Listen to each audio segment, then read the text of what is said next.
Hey everyone, welcome back to our channel. In today's tutorial, I'll walk you through how to create a droplet on DigitalOcean in just a few easy steps.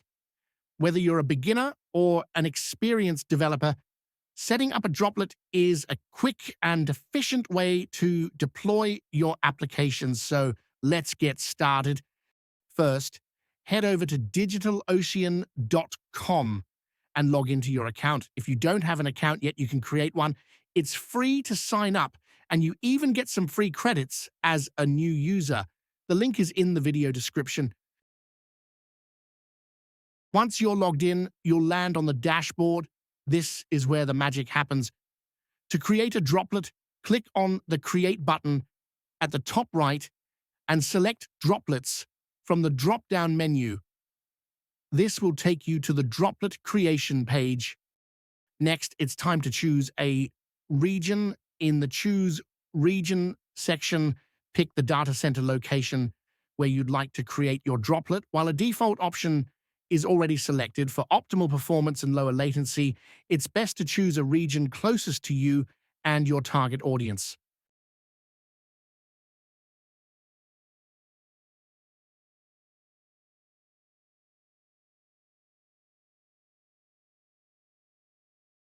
Now, it's time to choose an image for your droplet. DigitalOcean offers multiple options, including Ubuntu, Debian, CentOS, and even pre-configured applications like WordPress and Docker. For this tutorial, we'll go with Ubuntu, which is a popular choice for most developers.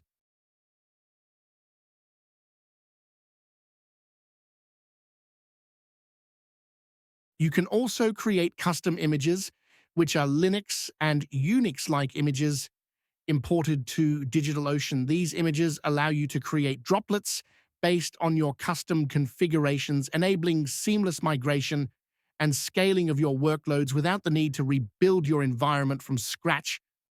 In the Choose Size section, select the amount of RAM, storage, and CPU cores for your droplet. There are 5 types of plans. Choose the one that fits your needs and budget. I will go for the basic droplets. It's a flexible option, best for most use cases like website hosting, staging environments, and low-intensity compute needs.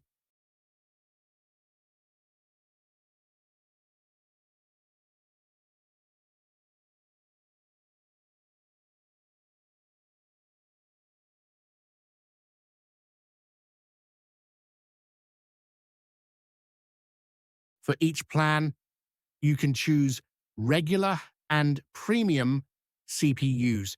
Premium CPU plans come with some of the most modern Intel or AMD CPUs and NVMe SSDs, as well as higher bandwidth throughput. You can turn on automatic backups for the droplet. This adds a cost to the droplet's price depending on the frequency of the backups. In the Choose Authentication Method section, you choose the method you want to use to log in to your droplet.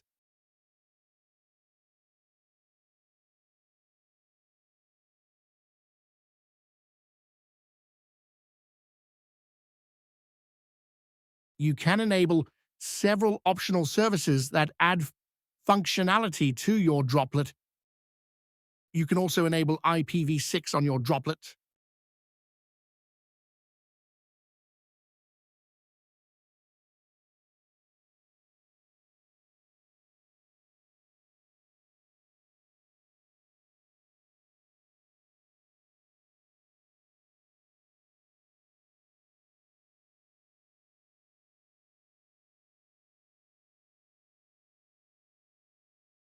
Once you've configured everything, click on the Create Droplet button at the bottom. It'll take a few seconds to initialize, and voila, your droplet is ready to go.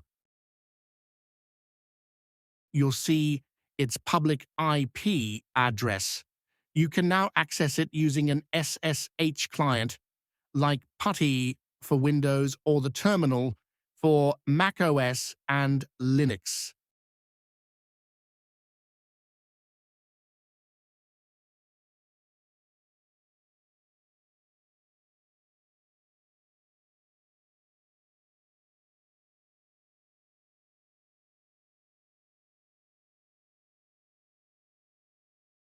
And that's it.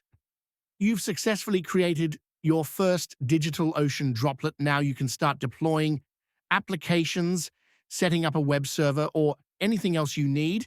If you found this tutorial helpful, don't forget to like this video, subscribe to the channel, and hit the bell icon for more tech tutorials. See you in the next one.